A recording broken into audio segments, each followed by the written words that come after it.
ମୟୂରଭଞ୍ଜ ଜିଲ୍ଲାରେ ଲଗାଣ ବର୍ଷା ଲାଗି ରହିଛି। ବିଶେଷକରି ଶିମିଳିପାଳ ଅଭୟାରଣ୍ୟ ଏବଂ ଏହାର ଆଖପାଖ ଅଞ୍ଚଳରେ ପ୍ରବଳରୁ ଅତି ପ୍ରବଳ ବର୍ଷା ହେଉଛି। ଫଳରେ ବୁଢ଼ାବଳଙ୍ଗ ନଦୀର ଜଳସ୍ତର ଦ୍ରୁତ ଗତିରେ ବୃଦ୍ଧି ପାଉଛି। ଗତ 24 ଘଣ୍ଟା ମଧ୍ୟରେ ମୟୂରଭଞ୍ଜ ଜିଲ୍ଲାର ବିଭିନ୍ନ ଅଞ୍ଚଳରେ ପ୍ରବଳ ବର୍ଷା ରେକର୍ଡ ହୋଇଛି।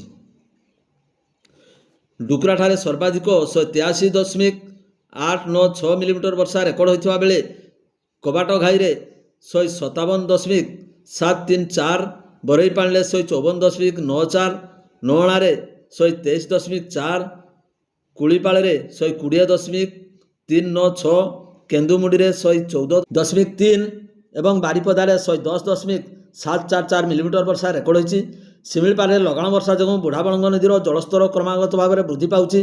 ନଦୀକୂଳିଆ ଅଞ୍ଚଳରେ ବନ୍ୟା ଆଶଙ୍କା ସୃଷ୍ଟି ହେଉଥିବା ବେଳେ ପ୍ରଶାସନ ପରିସ୍ଥିତି ଉପରେ କଡ଼ା ନଜର ରଖିଛି।